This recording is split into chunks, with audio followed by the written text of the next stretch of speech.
ইরানের সরাসরি হামলায় দখলদার ইসরায়েল যে কাঁপছে তার প্রমাণ মিলেছে মাটির বাস্তবতায়। শত শত ড্রোন ও ক্ষেপণাস্ত্র ছুড়েছেন ইরান, যেগুলো কিছু ইসরায়েলের প্রতিরক্ষা ভেদ করে ঢুকে পড়ে। চলুন দেখে নেই কি কি ক্ষতি হয়েছে ইসরায়েলের। সামরিক ঘাঁটিতে বিস্ফোরণ। ইসরায়েলের দক্ষিণাঞ্চলে একটি গুরুত্বপূর্ণ সামরিক ঘাঁটি, যেখানে গোপন অস্ত্র রাখা হতো ইসরায়েলের, সেখানে বিস্ফোরণের খবর পাওয়া গেছে। বিভিন্ন মিডিয়া ফুটেজে ধোঁয়া উঠতে দেখা গেছে, যদিও ইসরায়েল এ বিষয়ে আনুষ্ঠানিক কমেন্ট করেনি। দ্বিতীয়, রাডার ও কমিউনিকেশন সিস্টেম হ্যাক ধ্বংস।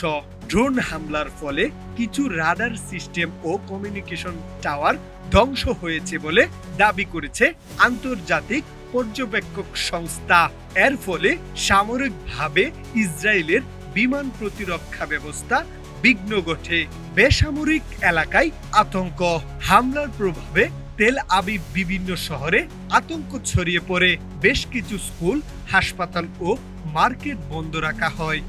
আশ্রয় কেন্দ্রে ঠাঁই নিতে বাধ্য হয় হাজারো মানুষ। আন্তর্জাতিক ফ্লাইট বাতিল ও বিমানবন্দর আংশিক বন্ধ। বেনজুরিয়ন আন্তর্জাতিক বিমানবন্দরে একাধিক ফ্লাইট বাতিল করা হয়।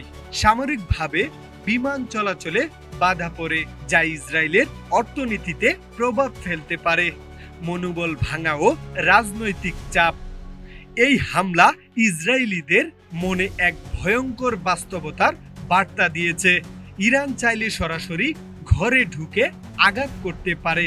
নেতৃত্বের দিকে নেতানিয়াহুর উপর চাপ বাড়ছে, কারণ জনগণ প্রশ্ন তুলছে তাদের নিরাপত্তা নিয়ে। আপনারা দেখছেন নিউজ নগর, সত্য প্রকাশে বদ্ধপরিকর।